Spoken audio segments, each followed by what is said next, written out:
다시 말해서 저 지수라는 것은 시세, 시장 상황, 시장 장세, 지금 이 순간에 작전 세력은 어떻게 판단하고 있는가 하는 걸 우리 앞에 시사하는 거거든요.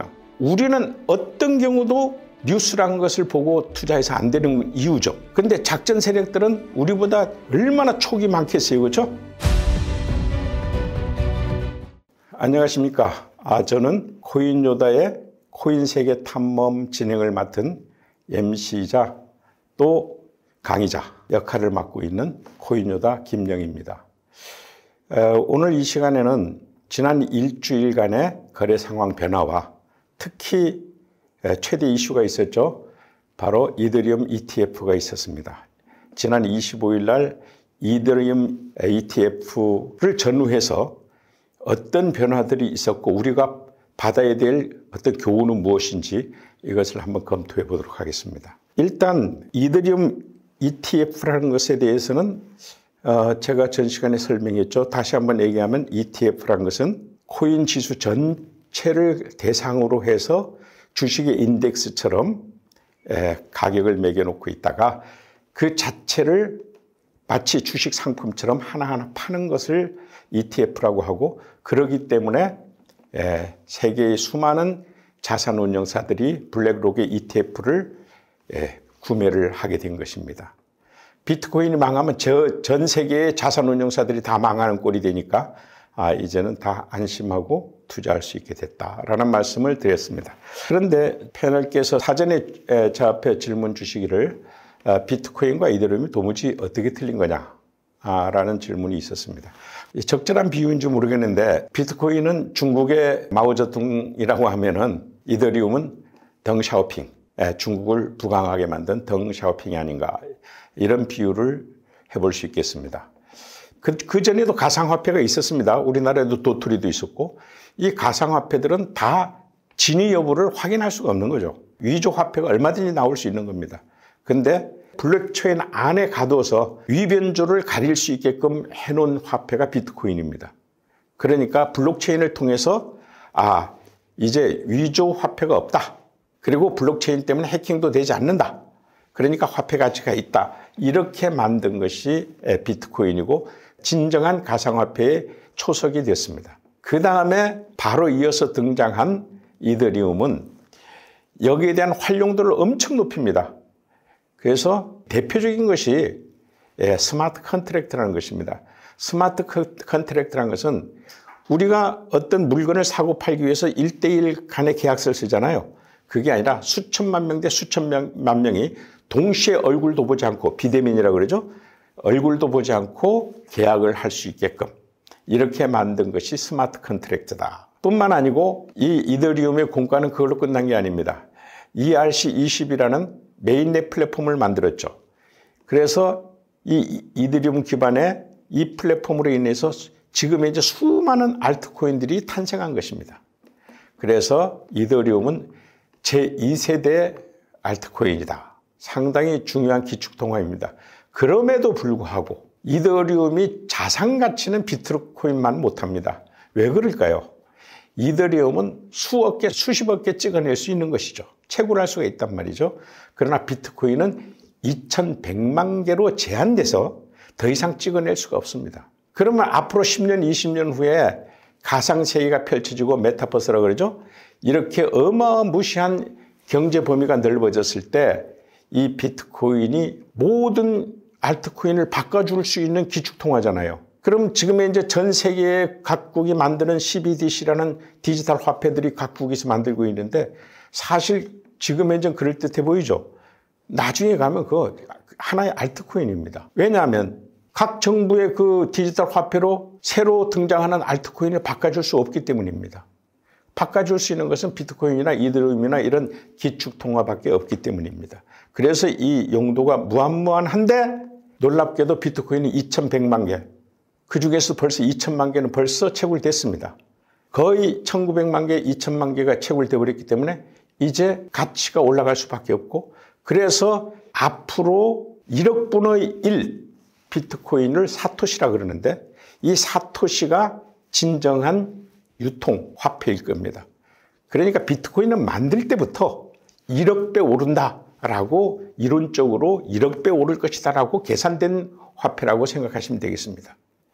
그러니까 우리나라 부동산 투기로서 강남의 신사동의 땅이 비록 10만 배 올랐지만 비트코인은 10만 배가 아니라 1억 배 뛰는 것을 전제로 만들어진 거라는 것을 여러분들이 아셔야 됩니다. 왜 자꾸 비트코인은 100억이 갈 거다, 10억이 갈 거다 이따위 소리 하는지 여러분들 이해하셔야 됩니다. 이건 무한정입니다. 가격이 무한정 올라간다는 얘기예요. 채굴은 제한되어 있으니까. 다른 알트코인은 무한정 만들잖아요. 근데 비트코인은 그렇지가 못하고 사토시로 유통될 거기 때문에 다 올랐다고 생각한 때가 안 오른 거다. 이렇게 이해하시면 된다라고 누누이 얘기했습니다. 그런데 이번에 이더리움이 ETF가 승인됐습니다. 이더리움은 아까 제2세대 알트코인인데요. 이더리움뿐만 아니고 앞으로요. 최소한 몇 년 사이에 한 6개의 알트코인이 이거보다 추가로 한 5개의 알트코인이 더 ETF가 될 겁니다. 저는 그렇게 예상합니다. 이것은 미국의 달러 지상주의에 영향을 받은 것이기 때문에 파생 상품들을 미국에서는 많이 만들어내야 달러를 마음대로 찍어낼 수 있으니까 이것은 당연한 귀결일 겁니다. 그리고 앞으로 금리 인상만 해오다가 언젠가 금리 인하되겠죠. 이게 최대의 호재라는 것을 여러분들이 꼭 기억해야 됩니다. 그러면 이번 이더리움 ETF가 승인됐을 때, 자, 여기 승인된 날짜가 여기 가운데 두꺼운 줄로 세로 붙였는데 이게 25일 전후입니다. 이게 우리나라 시각으로요. 그러면 여기에서 지금 현재 비트코인 대비 ETF 가격입니다. 비트코인 대비해서도 약 한 23, 4% 올랐죠. 그 바람에 비트코인 도미넌스라고 그러는데 비트코인이 암호화폐 총 점유율이 46%까지 살짝 떨어지긴 했습니다.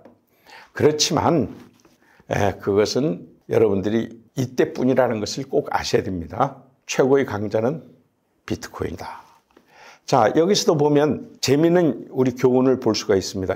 25일 지나니까 그냥 밋밋하잖아요. 사실은 그 전에 올랐단 말이죠. 항시. 그러니까 개미들은 항시 한 발짝 느리잖아요. 저걸 지금 보면은 갑자기 저기 지수 26에서 저 지수란 것은 시황지수, 시세, 시장 상황을 얘기하는 거라고 했죠. 이 지수가 그 전만 해도 거의 10 전후였어요. 갑자기 지수가 43, 60, 40 이상에서는요, 화랑기거든요. 지수가 43, 60 팍팍 오르죠. 그랬는데 이상하게 더 올라갔는데도 불구하고 지수가 까만색으로 19로 떨어지죠. 그리고 더 올라갔는데도 지수가 시장 상황이 12, 14로 막히죠. 더 올라가지 않는다는 뜻입니다. 알트코인 작전 세력은 우리보다 훨씬 더 많은 정보 채널을 갖고 있거든요. 걔들은 미리 다 알아요. 그렇기 때문에 걔들이 평가한 거란 말이죠. 걔들이 평가한 거 벌써 아니 지수가 밑에 60인데도 60이었다가 12로 올라갔는데 12, 14로밖에 안 되잖아요. 그건 다 올라갔다. 이제 떨어질 것을 예고한다. 작전 세력들이 다 물러났다. 이 말입니다. 왜 장세가 앞으로도 좋은지 작전 세력이 물러나겠습니까? 지수가 7, 80 막 올라가야 되는 거 아니야? 그래서 이제 떨어지는 거다. 그랬는데도 밑에 다시 돌아오니까 지수가 또 빨간색이 되면서 더 오르죠. 더 안 떨어진다. 이해되시죠? 네? 그래서 시황지수라는 것이 필요한 것이다. 시황지수는 시세다. 우리가 거래를 하기 위해서 파악하는 게 활사선이 있고요. 그 다음에 판독박스가 있었는데 그런 것은 더디단 말이죠. 근데 당장 지금 떨어지는 것은 시세가 어떻게 변하느냐 이런 것도 알아야 우리가 된다라고 얘기한 바가 있습니다. 아까는 비트코인 대비 이더리움 가격 변화였고요. 이번에는 달러 대비 비교를 했는데 거의 변함이 없죠. 뭐 23%나 26%나. 그러니까 달러로 ETF 가격이 오르거나 비트코인 기준으로 가격이 오르거나 거의 비슷하게 떨어졌다. 이런 것을 보여줄 수가 있습니다. 다시 말해서 이 말을 다르게 해석하면 비트코인은 이 기간의 조정 기간이다. 변함이 없는 구간이다. 라는 것을 얘기해. 우리가 비트코인 선물 같은 거 할 때 달러 대비 하고 있는데 이렇게 차이가 없잖아요. 이더리움 기준으로 봤지만 이번 주는 비트코인은 거의 가격 변화가 없을 것이라는 것을 예고하고 있습니다. 그러면 내내 같은 기간 동안에 비트코인 조정 구간이 온다 그랬죠. 이때 시세 변동과 비트코인 가격 변화가 어떻게 됐을까? 이것도 우리가 한번 짚어볼 수가 있죠. 다시 말해서 저 지수라는 것은 시세, 시장 상황, 시장 장세, 지금 이 순간에 작전 세력은 어떻게 판단하고 있는가 하는 걸 우리 앞에 시사하는 거거든요. 우리는 어떤 경우도 뉴스라는 것을 보고 투자해서 안 되는 이유죠. 그런데 작전 세력들은 우리보다 얼마나 촉이 많겠어요. 그렇죠? 네트워킹이 잘 돼 있고 그 친구들이 딱 하는데 우리는 동참해야 되잖아요. 그래, 우리는 뉴스는 모르지만 너희들이 뭐 행동하면 우리는 찰떡같이 알아듣겠다. 이게 지수입니다. 그럼 저기서 보면은 어떤 변화가 있었을까요? 여기서 지수 10일에서 벌써 여기서부터 갑자기 이제 이더리움 ETF 때문에 오르기 시작하죠? 지수 10일, 26, 43, 60 아까 봤죠? 이 시간에 막 오르다가 여기서 멈칫하잖아요. 여기서 갑자기 멈칫하면서 지수가 떨어진다는 것은 이것은 이제 다 올랐습니다. 다 올랐습니다 하고 작전 세력이 우리 앞에 가르쳐 준 거예요. 비트코인 가격이 다 올랐어요. 그러니까 조정 구간 대비하세요 하고 우리는 받아들이게 된 겁니다. 아무리 뉴스를 모른다고 우리가 장님처럼 거래하겠습니까? 우리가 패턴만 만들어 놓고 딱딱 점쟁이처럼 거래해야 됩니까? 그렇지는 않잖아요. 우리도 뭔가 거기서 눈은 뜨고 있어야지. 그 눈을 뜨게 해주는 게 이 지수라는 거거든요. 그래서 그걸 아이러니컬하게도 작전 세력들이 가르쳐준다. 벌써 작전 세력들이 딱 물러나고 있잖아요. 작전하다가 다 물러나는 게 보이죠. 여긴 작전 엄청나게 한 거예요. 작전해서 싹 물러났다가 쭉 떨어졌잖아요. 또 그러다가 더 안 떨어집니다 한 게 지수 이거 빨간색이 쳐졌죠. 더 안 떨어집니다. 이렇게 해서 우리가 어느 정도는 눈뜬 장님을 면하고 거래를 하고 있는 거다. 이렇게 이해를 하셔야 된다. 24일에 코인 가격이 갑자기 급락을 했잖아요. 그럼 세력들은 이미 다 수익 실현을 하고 나간 거라고 보면 되나요? 작전이 언제 시작하고 언제 끝나는지를 저희가 파악을 해야 같이 동승을 할 수 있을 것 같은데. 일단 지수 19나 10이나 8이나 같은 거로 보세요. 너무 그 숫자에 민감하면 안 돼요. 뭐냐면 저것은 떨어질 가능성이 가장 높다. 이렇게 해서 자기네들은 뭘로 그걸 판단했는지 모르겠으나 우린 작전 안 할래. 이렇게 한 겁니다. 빠져나갈래 우린. 이때 괜히 우리만 독박 쓸 필요가 없어. 이렇게 해서 빠져나간 거거든요. 그런데 지금 이제 딱 보니까 지수 8에서 갑자기 32로 또 오르죠. 이때 작전들이 막 하고 있는 거예요. 오르고 있고 42까지 올라갔죠. 그런데 지금 쭉 가다 보니까 또 작전들이 지수 21로 이제 딱 하고 이제 작전 그만. 이런 식으로 작전 세력들의 동향을 우리가 알 수 있다. 그런데 이게 만능이 아니라는 거예요.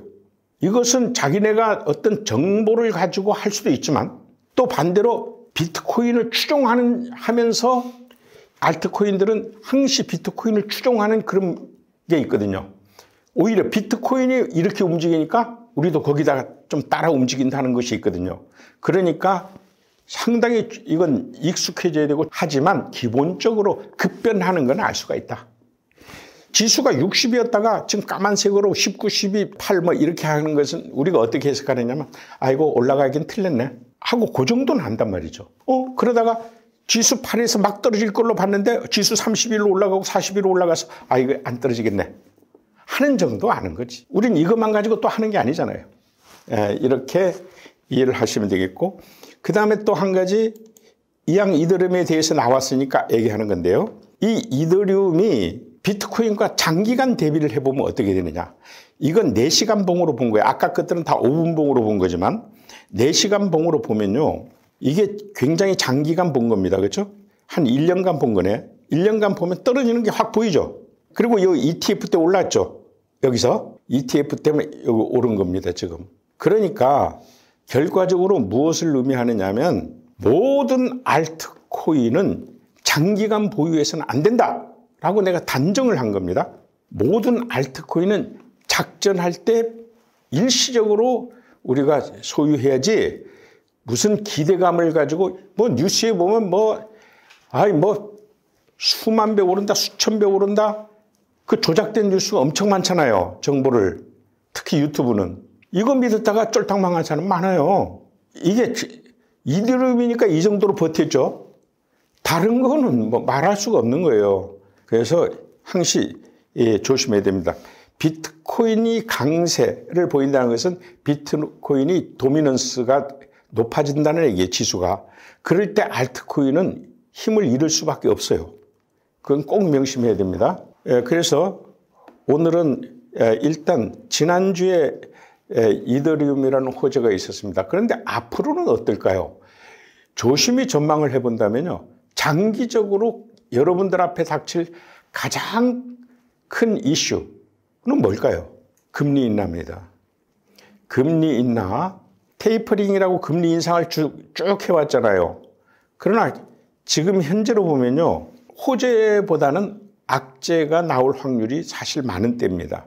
그렇기 때문에 악재 나온다고 해서 떨어지는 게 아니고 이제는요. 조정 기간이 길어진다. 이렇게 이해를 하셔야지 악재 나오면 떨어져서 쫄딱 할 거다. 이건 옛날 얘기입니다. 이제 그런 거 없어요. 이더리움 승인 날짜가 25일이었잖아요. 우리나라 시각으로요? 네, 우리나라 시각으로 25일 날 승인이 됐고 이날 지수가 32에서 42까지 조금 오른 모습을 보이고 있어요.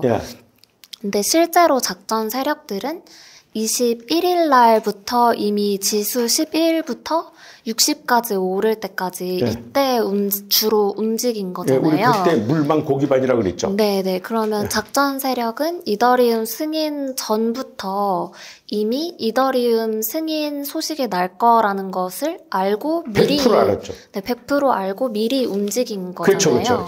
그렇죠. 일반 개미들은 이 소식을 미리 알 수가 없으니까 저희는 이런 지수를 보거나 활사선을 보고 판단을 해야 하는 걸까요? 그렇죠. 네. 우리는 뉴스를 본 순간 오히려 반대로 행동해야 됩니다. 그 다 반영 끝난 겁니다. 전에도 내가 한번 강연을 했을 때 뉴스를 보고 투자하지 마세요 라고 강연을 했던 기억이 납니다. 특히 조심해야 될 부분이고요. 기본적으로 거래의 기준을 활사선과 판독박스를 통해서 거래의 기준을 잡아놓고 거기에서 이 지수가 급변할 때만 반영해 주는 겁니다. 거기 고지곧대로만 하지 않는다 이런 얘기죠.